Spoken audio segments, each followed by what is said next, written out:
Elite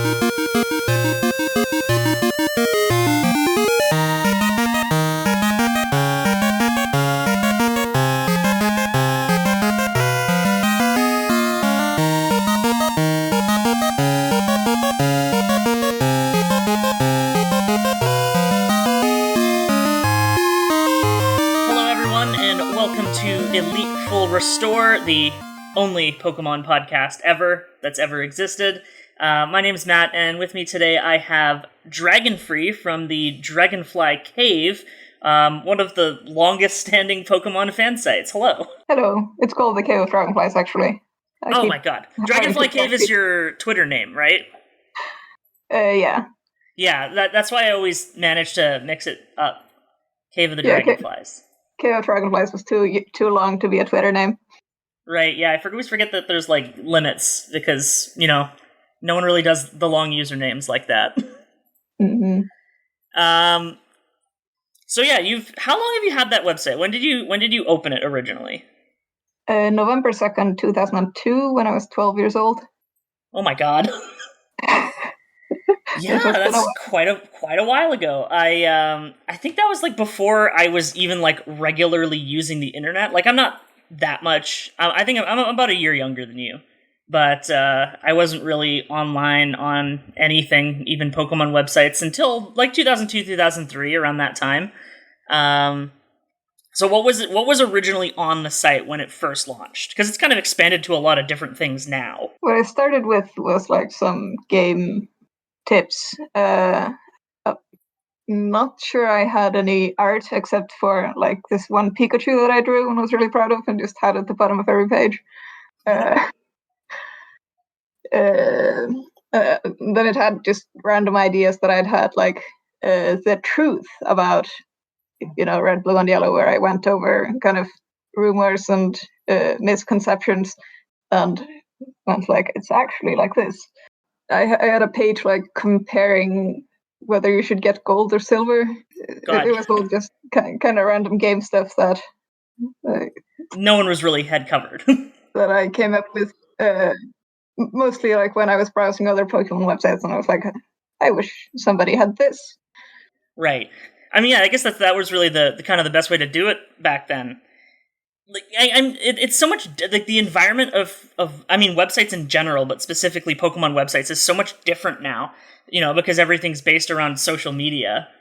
And yeah. I've noticed one thing that's particularly annoying is how much things are just copy pasted content from other sites, which that's the kind of stuff that would get you pilloried back in the old day. If it was really obvious you copy pasted something from another website. Yeah, definitely. Especially when everything was based around web rings, which is that's just a concept that no one really understands anymore. Yeah, and affiliates and affiliates. I've still got affiliates. I was just looking at some of them yesterday, and 3 of them haven't updated since 2017. But do you ever check the affiliate links and the website just doesn't exist anymore? That used to happen more. If they're still around at this point, they're probably going to be around. But, yeah. One of them did bring up you have been permanently banned from this forum message. I don't know what that's about. It wasn't even a forum. Yeah, that's I guess it's there's something I remember. I don't know if you're familiar with the Tumblr user who posts about Pokemon a lot. Bogleach posts a lot about okay. So he was saying about how it's almost prohibitively difficult to set up your own website these days compared to before. Before there were so many different options for free or cheap hosting of your own web space, but now it's everything is Amazon content delivery networks and a whole bunch of things that are way too expensive for the things people need to use them for. And that's definitely one of the reasons why things are less around. And I guess a lot of the sites from back then were, GeoCities, Angel Fire, and all these things that just don't exist anymore, or at least don't exist in the same form. Yeah, absolutely. There used to be this, there used to be so many small websites created by just random people, and so there was a demand for free websites. So we had all these free hosts GeoCities and Angel Fire, and then later free webs and so on. and that's where a lot of these sites would at least start out. But then today, everyone just has like a Tumblr blog and a Facebook page. So people aren't really doing that anymore, except for NeoCities. Yeah, NeoCities is cool. Yeah, I love NeoCities. I really hope it takes off, but it's just so distinctly old internet compared to what the internet is usually like today. Well, so we're not even like on Web 2.0 anymore. Like Web 2.0 was its own thing, and now it's just social media. It doesn't even really have an identity to it, or rather, the identity is just whatever corporate website property is the big thing right now. Yeah, I've talked a lot about how websites today are kind of just expected to be, either you are selling something or you're making content and like have ads on it, and or you're redirecting people to follow your social media channels. Yeah. Or like potentially professional portfolios for artists or something like that, but that's about it as far as personal websites goes. It's I could respect someone like George R.R. Martin, who just has his own blog, which used to be on LiveJournal, but now it's just his own website with something that looks like LiveJournal because he didn't want to be on LiveJournal anymore. And like his social media channels just like link to his website. It's the reverse. It's kind of nice. It is really old school. But yeah, a lot of the sites from way back when are just like not around anymore. I actually haven't checked some of them in ages. Like, is Pokemasters still around? It is still around, I'm pretty sure. There was sometime last year or the year before that, I actually went to find an old fanfic of mine, and then the forum was down, and I was like, oh Jesus, did Pokemasters disappear? And I can't find this fanfic anymore. But then, it came back up. It was just like a server issue. Did you make sure to back up your fanfic? Did you make sure to back up that fanfic? Yes. God, I have lost so much content to websites disappearing or hard drive failures and stuff. It's. I wish my backups were as stringent as some other people's. Yeah, I get fairly regular nightmares about my laptop crashes and everything is gone. So when that happens, I'm like, okay, now I go do a backup. It's a backup day today. Yeah. Yeah, but Pokemasters brings me to one of the things that I definitely wanted to bring up at some point, which is Pokemasters is a forum that I literally only joined so I could read your fanfic. Oh, really? Because that was where you were posting it for. Well, that was one of the places you were posting it for a while before you actually had it on your website. Was this the UMR version? I don't know which version. I think most of the history I can remember of the fanfic has been the Ilkoeth version. Yeah, the version before that, I only posted in Pokemasters, I think. Okay, so I think that must have been where I was reading it. So I had a bookmark for whatever the newest page was, and the newest chapter posting was, and then any time that I wanted to check it, I'd click that bookmark and then scroll down to see if there was anything new. And then eventually I did just get an account, so I got notifications for the thread. That's delightful. I never knew that. Yeah, so that was how I read it for several years. I guess until social media came around, I found your Twitter and stuff, and then started reading it there. I have a couple of friends who read it too, and I tried to get them to send questions about it, but no one really had anything to put. But there were some congratulations for finally getting it done. Did they actually follow it to the end, or did they mostly just kind of drift off? They kind of drifted off, but I did mention when it was done, and then added everyone on Twitter and hey, you should go check it out now that it's done. Yeah, I'm insanely impressed with everyone like you who just followed it from way back in the day and then did follow it to the end. And just so grateful. I don't know exactly when I found it, but I know it was somewhere after Ruby and Sapphire came out. Because I remember that you were answering questions about people asking if May was May from the games. But no, you named that character before Pokemon Ruby and Sapphire were localized. Yeah. Which is, that's just such a bonkers long time ago to think about. Mm-hmm. I did have one question related to Quest for the Legends that came in from Twitch, involuntary Twitch creator one of the creators of Pokemon Uranium. So, what was it like to work on a single fan work for over a decade? How did you motivate yourself to continue writing and revising it? And now that it's finished, do you have any plans to revisit that universe in future stories? Well, I never had problems keeping motivated, I would say, because I was just determined very early on that I'm going to finish this thing.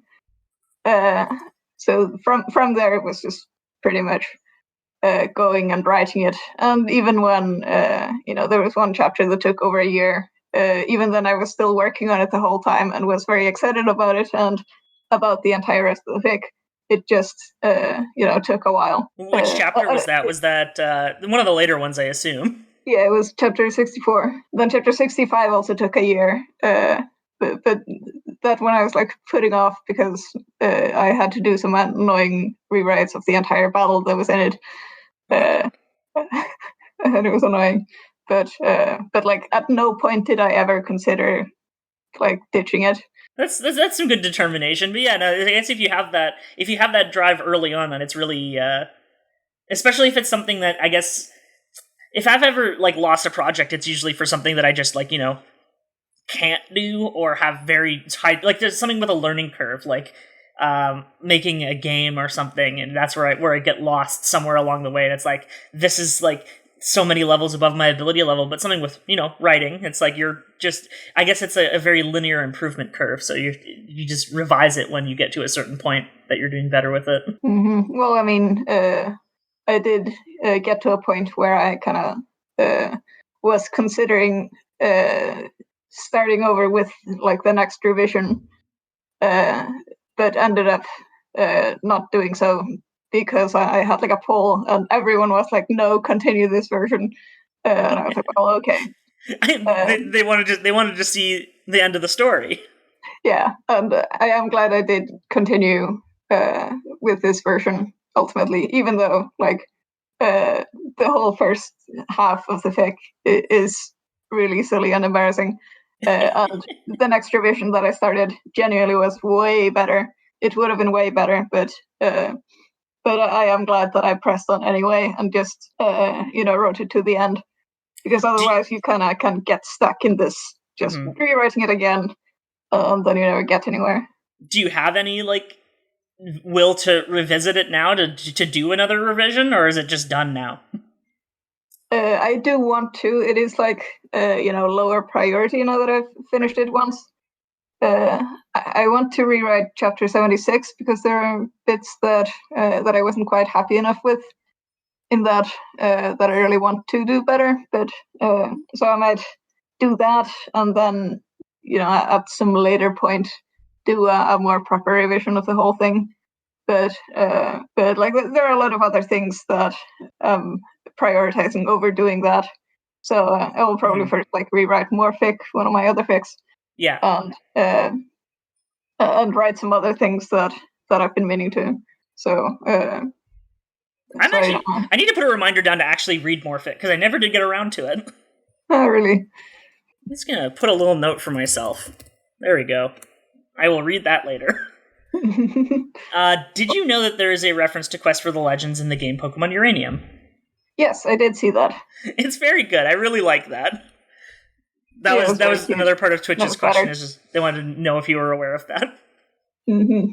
Yeah, I think I reblogged it on Tumblr like when Uranium came out. Somebody was just immediately on like telling me about it. Yeah, well, I mean that game got like a ludicrous amount of attention, so you're someone who's read your fic was bound to see it eventually. Yeah, I started playing it but never got very far.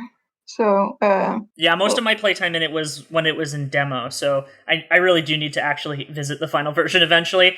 And I know Twitch is going to hear this, and I did say that I was going to do that after I had her on the podcast. So I just to Twitch, I will get around to it. Yeah, I am hoping to get around to it eventually one day. I've got a lot of things to do just in general. Most of the time, so it's hard to make time for random video games.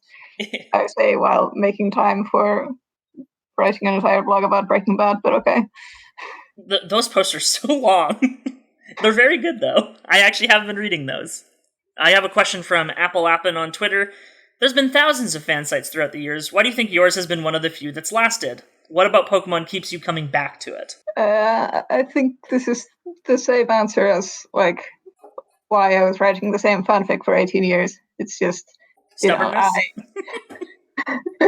I am stubborn as hell. I just when I really set my mind on a thing, I just do it and keep doing it. So at a certain point, it's like, well, why give it up now? I might as well keep the website going. Yeah, and I mean, in part, it's kind of a point of pride for me at this point that, I will be the last bastion of the traditional fan site, right? As the entire world around me turns to social media. Mm-hmm. I do like that. That Sarah B has staunchly refused to update his website design, so you'll always have him as a partner in that. Also, I have updated my layouts, but right. And also just like the staunch devotion to keeping forums going, which I always appreciate because forums are just better than social media as a place to have a community. Yeah, I definitely vastly prefer forums over what is it about forums? There was a question about this as well from Javier Rivera on Twitter. What do you think are the biggest gains and losses from fandom switching from forums to social media? Yeah, I think social media has a lot of reach for creators. It's easy to just make some cool art, put it on Tumblr, tag it Pokemon. A bunch of people will see it and reblog it, and just you've got an audience. I think that's kind of the gain of social media and why things have increasingly started moving onto social media. But meanwhile, what you got out of forums was an actual sense of community.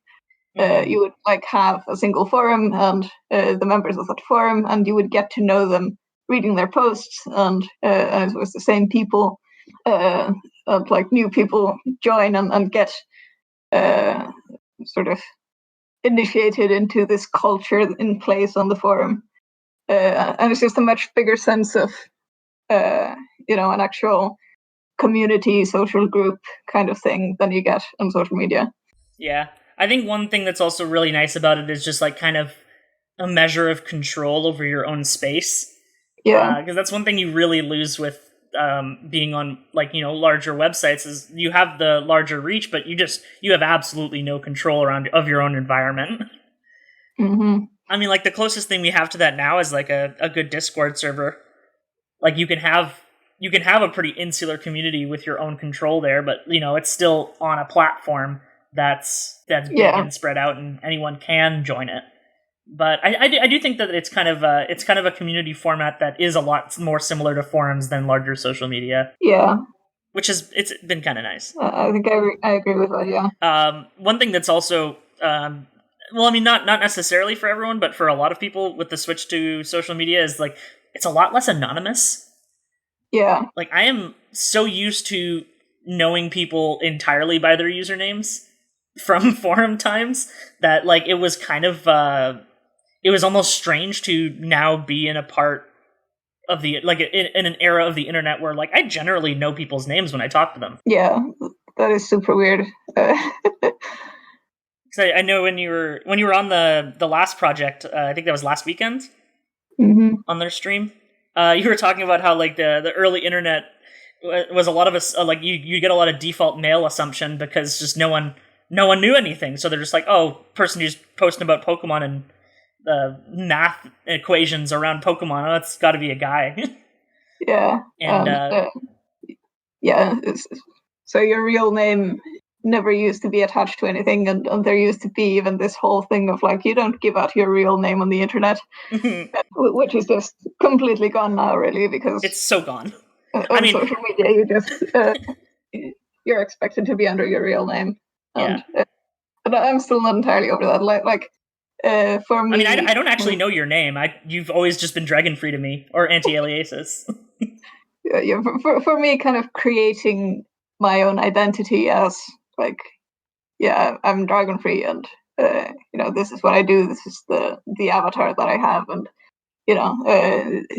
it's a way of controlling your presentation and like who you are that you just don't have under your real name. Like I don't really do anything under my real name on the internet except Facebook, which is because like I post in Icelandic on Facebook, like for my actual Icelandic family and friends, and not for the internet. So those identities feel very separate to me. Yeah, mine just, I don't know, at some point, I mean, I guess it's part of it is like my old internet username was always MattGCN, and, that does have my first name in it, so the switch over to it kind of just merging with my normal identity kind of felt more normal to me, but... Yeah, granted. I've still got in my About Me section a bit about, like, this is my name, but please just call me Betterfree. Yeah.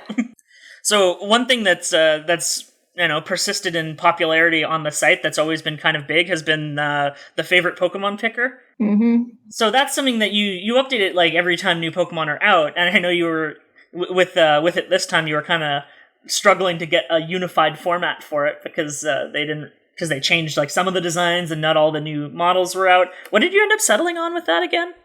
When Pokemon Home came out, I could use the images from that. Right, because that actually has everything. Not all the Pokemon are in Sword and Shield at all.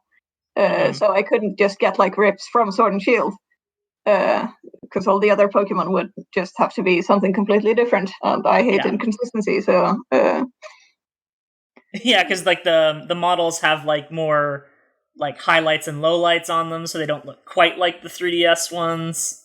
Yeah, there's a different kind of shader, and the art style looks a bit different. Mm-hmm. So it would be very noticeable if you mix them.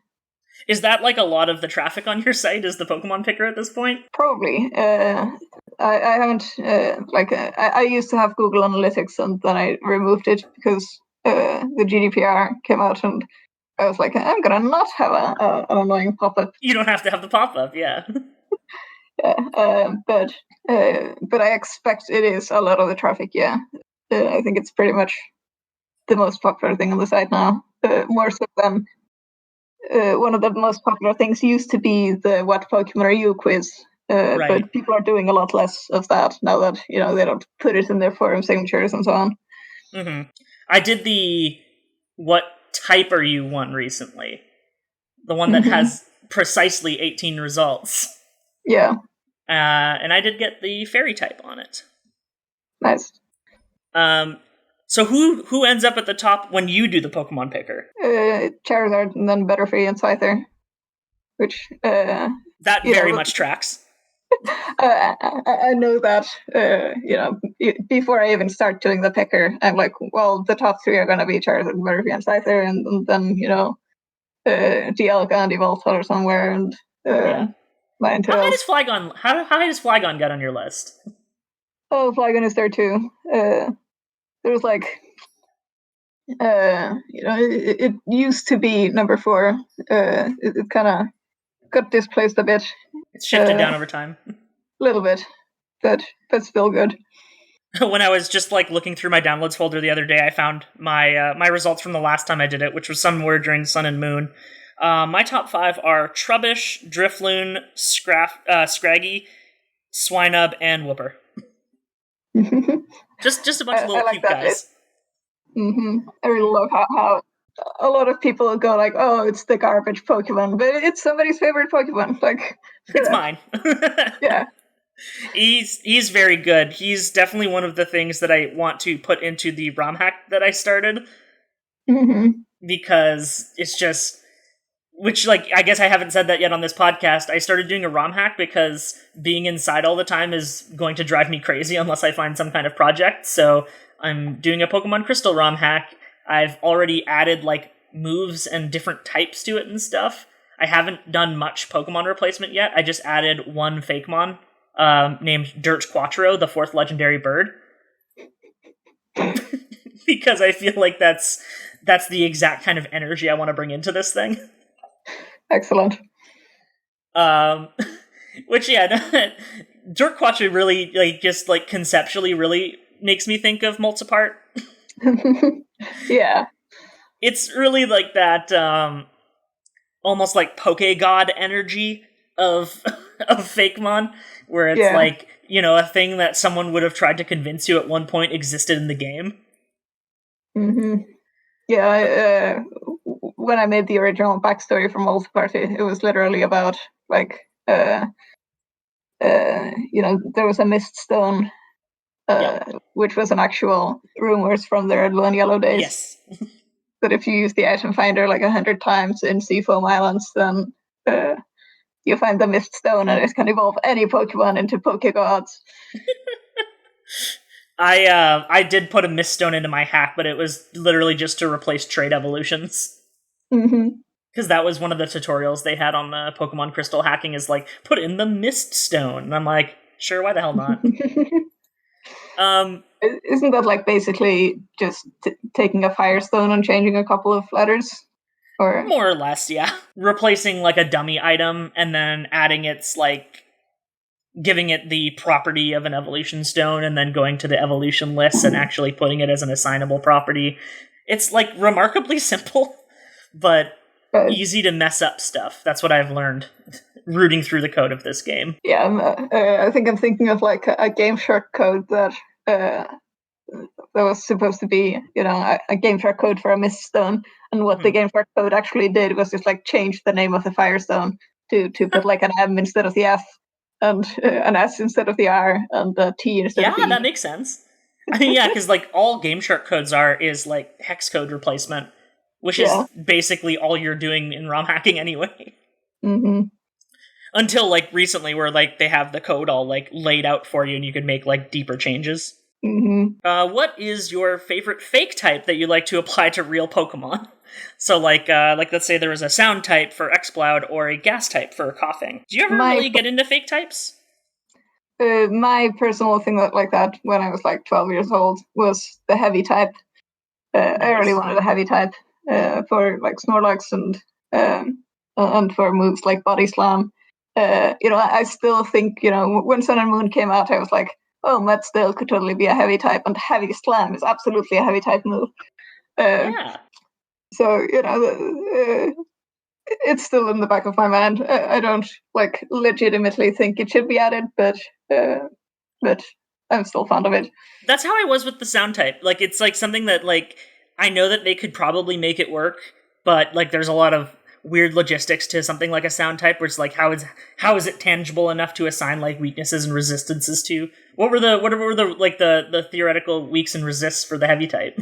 I forget. It has been a long time since I was thinking about this. Yeah.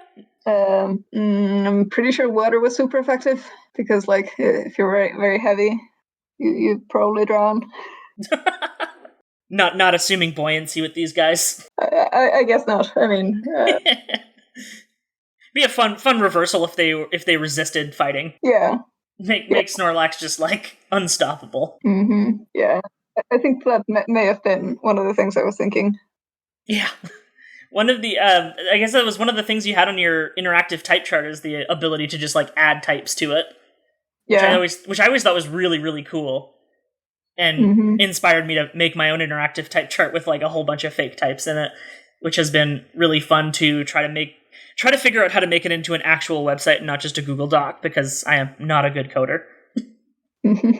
But your creation of Fakemon has always seemed to almost all revolve around Quest for the Legends. Like, I feel like everything you've made has been in there somewhere. Not everything, but like a good number of them, right? Pretty much everything that I sort of really developed ended up in there. I had made up a bunch of things. Like once I made up these like yin and yang kind of fish ghost things. I made some sprites that are like a grass type bird that's got kind of seeds on its neck that then sprout into kind of tree wings. Nice. I never even gave that one a name. I made like a kind of flounder that evolves into an eel. That never appeared in the Quest for the Legends, but I also didn't properly give that a name or anything. I made 5 starter Pokemon in 2003, and exactly one of them made it into the fic in the most glorious cameo, Monarch King appearing in exactly one chapter. It was like the final stage of the water starter out of this like starter pentagon that didn't actually have proper type relations. Now I'm just looking at your fake Pokemon page. Yeah. Scorplack was in the comic. I know that. I was in the fic. I know that. Yeah. That's always a really cool one. I think everything on that page is in the fic. Yeah, because you got the dragons. Although you did redo these sprites at some point. Yeah. Because they look way nicer than I remember. Yeah, I made like proper sprites from scratch in I think it was just before I published chapter 44 where they actually fight Polaria, because I had wanted to redesign Polaria, and so I took the opportunity then to make a new sprite with a new design, and also did the others while I was at it. Yeah, it's nice. I definitely have like the strongest attachment to Lita, Letal, and Letalagon. Naturally, because they were also part of Pokemon Treasures. Yep. Which is a thing that like 4 people remember in total. And I am absolutely one of them. And I am number 2. Yeah, and you're number 2. I'm like almost like everything in the game, like all the other Fakemon creators that were part of the game have basically all disappeared off the internet. But they basically told me I can carry the torch for them, so I've kept them all together over all this time. Although I have lost a lot of images because of website failures, which is unfortunate. Yeah. One day they'll all see the light of day again, and it will be a very exciting day. Some of them will definitely make it into the hack. Excellent. Which is like that's like I'm actually making a Pokemon game now. It's the perfect opportunity.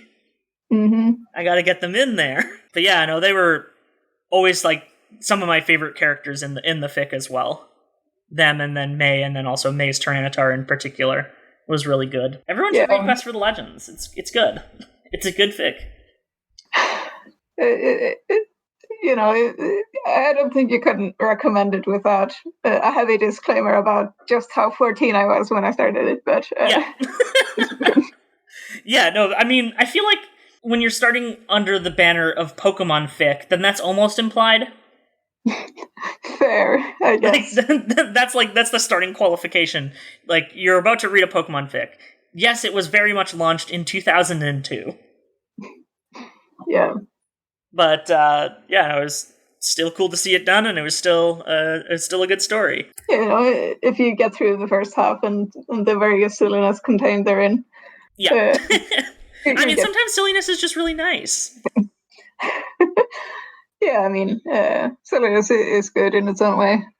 I just, feel a kind of oh no embarrassment when people go like, oh, you should read this fic. I'm like, okay, but note that. just put a big bold author note right at the top. This was started when I was very, very small. I actually did that on CRV after somebody came in like in 2011 and wrote like a very lengthy, detailed critique of like the first chapters. And I was like, this was written 9 years ago.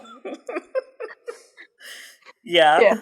So what are some things that you've done to keep yourself interested during this whole quarantine nonsense? Well, it's not nonsense. It's a very reasonable quarantine, but Yeah, I mean, what I've usually got so much stuff to do that I never feel bored because I've got a to-do list of 100 different things that I should be working on. So, the quarantine leaves me with like slightly more time to work on some of these things. But yeah, that works out positive. But then actually, because I no longer have like a half-hour commute to work and a lunch break, wherein I would like have no internet and just be with my laptop writing. I actually have gotten somewhat less done, I think. Yeah, like I was just publishing a ridiculous Scyther dating sim visual novel. You did very much make a Scyther dating sim visual novel. Yes. Which I think you'd posted it last April Fool's as well, right? Yeah, there was like a demo for it with like sketchy black and white sprites and 2 days of content, and then I added 2 more days of content with even more tangled conditions and. Yeah, I saw your condition map. It was something. Yeah. Basically, I started working on this expansion for it back in like mid-February, and I was like, yeah, I have plenty of time to get this done. But then the quarantine happened. I started working from home, and I found myself just, oh wait, it's March 28th, and I am still writing day 3. Oh boy. So yeah, the 8 different endings were written pretty much frantically while my playtesters were testing what was already there. Oh my god. On March 31st and April 1st. What's it built in? Like, what'd you build the game in? I basically originally just Googled like JavaScript visual novel engine and found something called Monogatari. Okay. And it was like a bit rough and buggy, but it worked well enough for my purposes. I've now updated to like the latest version of it, which is a lot nicer. It's got like a log, and the back button works, and that helps. I think doing something that like is completely built in browser is definitely something that a lot of people I've showed it to have appreciated, because like when you see the concept of Scyther dating sim, I feel like there's just there's a little bit of trepidation at first. And if you don't have the barrier of having to download and install something, you're more likely to actually check it out. Yeah, I think so, probably. And that's I've played through it twice now. I need to try paths that don't directly involve Nightmare, but I really do like Nightmare as someone who read Quest for the Legends. Yeah, in my experience, like reading people's reactions to the game, everyone goes with Nightmare immediately and just what is her. So this is a common experience. So yeah, I definitely have to give that a couple more playthroughs, and I'll definitely to link it in the description as well, so people can have fun with it. I almost it's like going into it like knowing the basics of the Scyther code already made it a bit less like. I feel like going into it not knowing anything about that is almost going to be like, oh, whoa, this is a little intense. Probably. I mean, I did try, especially in the demo version, to kind of stay very vague about the many very morbid bits of the backstory involved. Like the demo version didn't talk about death at all, which is impressive considering the fics that this is originally based on. Right. Which are like extremely edgy fanfics that I wrote in 2006 and 2007. Yeah. Involving a whole lot of death and murder. I mean, they got scythes for arms. Death and murder seem natural. Yeah, I mean, I would argue that you should expect something of the like from a Scyther dating sim. Yeah, no, exactly.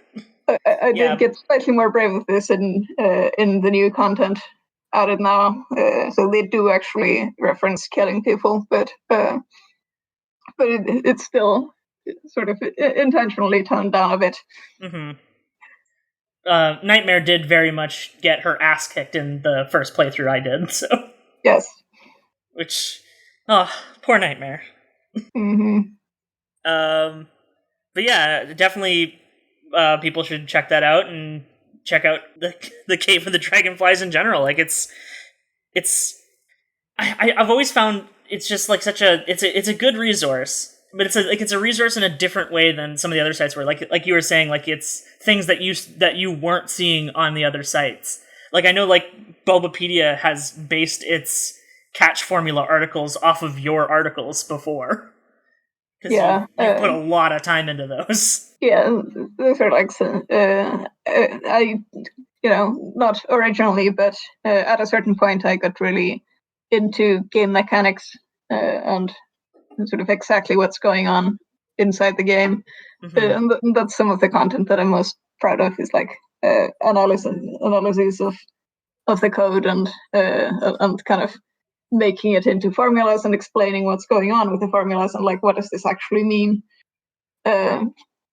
which is something that I've done a lot of. It's cool to know how catching works, because like there is a lot going on under the hood there, and they've expanded upon that a lot over time as well. And yeah, it's like, I know that I'm always thinking, like, when it breaks on the first ball, I'm like, oh, I guess that first count didn't work very well out of the 3 counts that they do right away.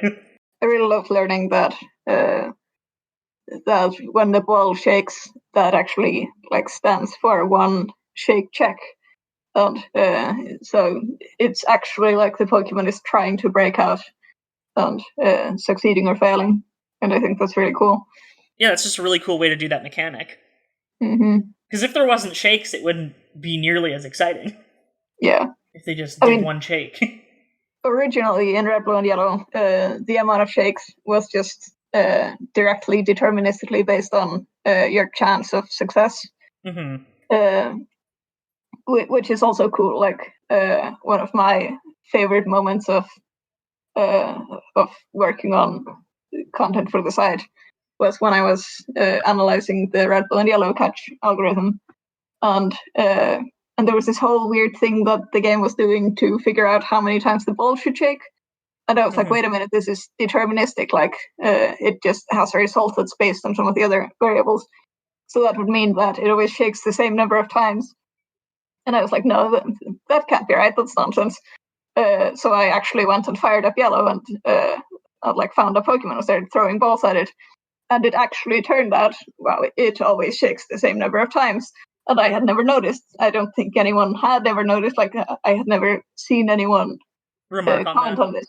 Yeah. But it was just totally a thing. And the moment that I had actually like found this from the code and started checking, this is how it works. And it just blew my mind. I almost kind of wish it was still deterministic, because it's like you'll get like 3 shakes in a breakout and you're like, oh, I'm so close to catching it, but then the next time you throw it, it'll break out on the first one, and you don't really like. That was one thing that was really nice about it, is that you knew if you had to hurt it more, if you had to apply a status condition or something like that, because it was telling you exactly how close you are. Yeah, that was kind of cool. Although admittedly the game also did the very confusing thing of like, instead of the ball just not shaking, it said you missed the Pokemon. Yeah, no, that was that confused so many people. I've had so many people like Eurogamer did a video based on my article about catching in Red, Blue, and Yellow, and a bunch of people commented on that, going like, but what about when the ball misses the Pokemon? Like, what's going on there? And it's actually the exact same thing. It's just a different animation. You have a less than 10% chance of catching it. Therefore, it says the ball missed. And it was like not related to its evasion chance or anything like that, which is... Yeah, there is no evasion chance for balls. Could you fucking imagine if there was? It's just a very confusing message. Oh, that would be so garbage if there was, though. Yeah. I mean, like playing Let's Go, where, you have to actually aim the ball at the Pokemon, was bad enough for me. Someone who has just not great motor skills. Yeah. I actually just can't play it in like TV mode, where you actually have to like throw the Joy-Con. Oh, jeez. It's so wonky. So you have to like, you hold it in. Have you played Let's Go at all? Yeah. So like when you hold it in handheld, and you basically just have to like lock it in position at the right spot and hit A. Yeah. I actually played it in TV mode pretty much the whole time. I couldn't do it. I did find it like easier than Go? Go, I've got it down to muscle memory at this point, and I think that's really just all I would have had to do. But because I had the other option, I just never got used to it. Mm-hmm. Yeah, I mean, I had never tried playing it in handheld mode until like way late. I think the first time I ever played in handheld mode, I was like catching vultures or something. In Let's Go, you don't have to actually aim, which I did find easier. Like you just have to do the motion, do a swingy hand movement. Compared to at least when you're trying to do a curveball and stuff, it's not entirely obvious how to do the aiming in Go. So I miss a lot there. I don't know. Yeah, I can only throw as a curveball now, because if I try to do a straight throw, it just doesn't work out. Mm-hmm. I've been playing a little more Go recently, because like I can get out of the house to walk to the park and back, and that's basically it. Mm-hmm. But they since like everything's been kind of shut down, they've canceled all like the upcoming events. They've kind of spread out the schedule of events in the game. And I guess they're trying to make it so you can just straight up play it from home, which, for one, kind of defeats the purpose, but that's fine because, people shouldn't be congregating in groups. But yeah, I'm excited to see what they end up doing with that, because right now they've just like made it so you can interact with gyms from slightly further, and that's about it. Mm-hmm. Being able to actually do raids from home would be nice, because, a lot of people just don't get to try raids much anyway, because they don't like going out in groups playing the game. Yeah. I tried the other day kind of using an instance from home, and I had all these Pokemon that I hadn't caught in my nearby because I haven't caught most of the recent Pokemon, but then all I got was like Alolan and Rattata with the instance, which was kind of disappointing and dissuaded me from trying much more playing at home. Mm-hmm. And the thing with incense is that I'm pretty sure it's still it works better if you're moving, which doesn't really work in this context. Like, they need to work more like a lure or something, actually bring things to you. But I don't know. The spawns in the game are kind of weird the way they work anyway, because it's all based on like cell phone tower data, and it's like triangulated points sets where all the spawn points are. It's very bizarre, like the technology it's all built on. Because really, you'd think that like the wilderness would be more conducive to Pokemon, but really, you don't find anything if you're in a forest.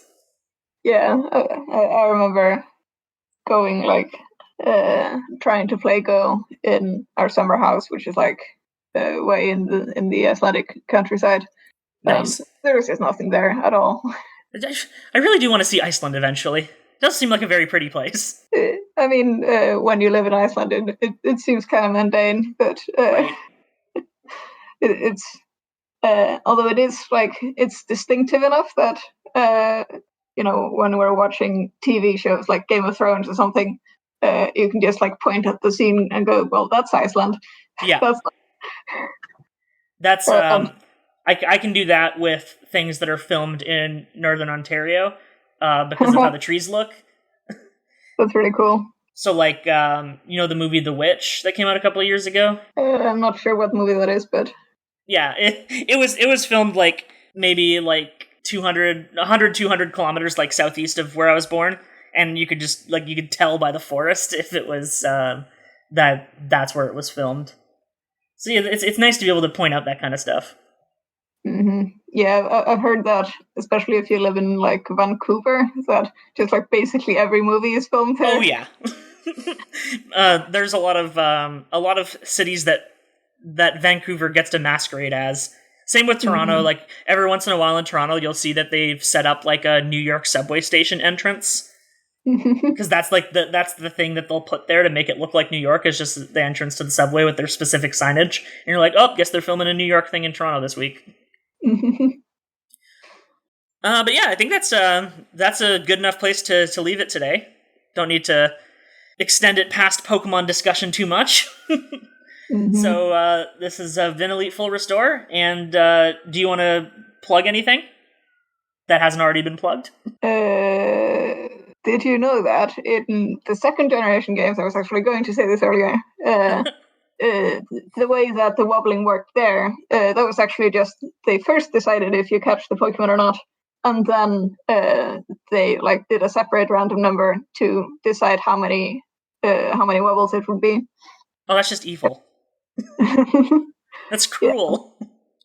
Yeah, and that was like based on your original chance, but it didn't actually mean anything the way that it does in the later games. And I just love the fact that the people at Game Freak were clearly thinking, okay, but really we should have like 4 random checks, and then they went and actually like took the 4th root of a number just so they could do the 4 random checks.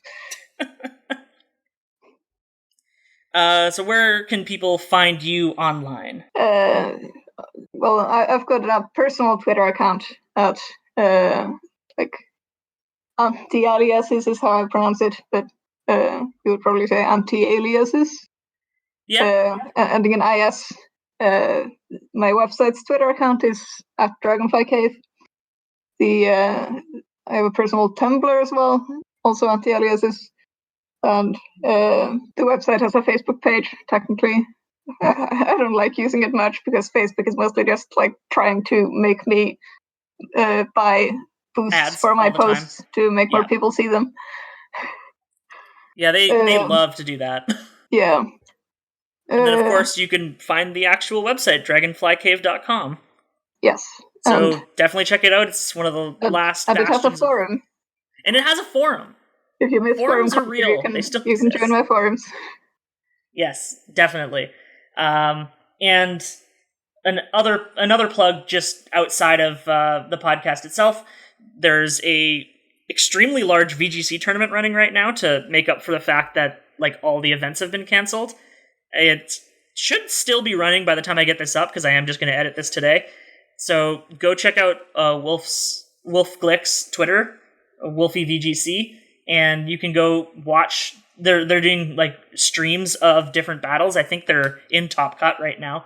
They made a tournament with 1,500 entrants. That's really cool. Which is really wild. Yeah, I love something like that is happening amid all the cancellations. Yeah, like I'm really glad that like the Pokemon grassroots is really developing because like they need better support from Game Freak itself. Mm-hmm. And this is the way to get it, is to just prove that it can be done. So I'm really excited to see that tournament happening. And if I end up posting this late and the tournament has already happened, I'm sure you could just find the streams in the VODs on Wolf's Twitch channel. So you can check out some of those battles. I watched some before starting, and I'm going to be watching some while I edit. So it's very cool to see the Pokemon competitive community really get built up. You could find me on Twitter at MattGCN. I'll be posting updates about the ROM hack I'm making, which doesn't technically have a name yet, but I've been calling it Tourmaline because that was an old code name for Pokemon Treasures. Like way, way, way, way back. And I'm just going to keep messing around with it until I hit enough roadblocks, and then I'll put it out. It's been really cool. It's really cool to look into this kind of stuff. Mm-hmm. I mean, like, you know as well as I do that just, like, gutting your favorite games and figuring out how they work is just a really fun, rewarding activity in its own, so. Yeah, it's great. That's it for Elite Full Restore this week. I don't know when I'm going to do another one. Depends on who I can get on and what I want to talk about.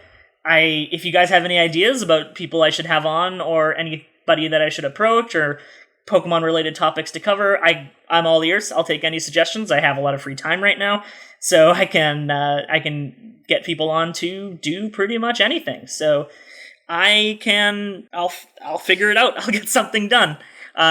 Otherwise, until next time, I'm just going to open up the usual way I end this podcast is by going to thanksbulbapedia.tumblr.com and reading one of the silly things that they have up. Let's see. Oh, here's a real good one. Sonia's book serves no practical purpose. Thanks, nice. Bulbapedia. And thanks, Dragonfree, for being on. And I hope your website lives long and prospers well into the future. I hope your podcast and your ROM hack do as well. Hell yeah. Aliens will stumble upon the remains of ancient Earth, and still standing will be Dragonfly Cave and Elite Full Restore. Yep. That is the future I hope for. Mm-hmm. All right. Bye. Goodbye.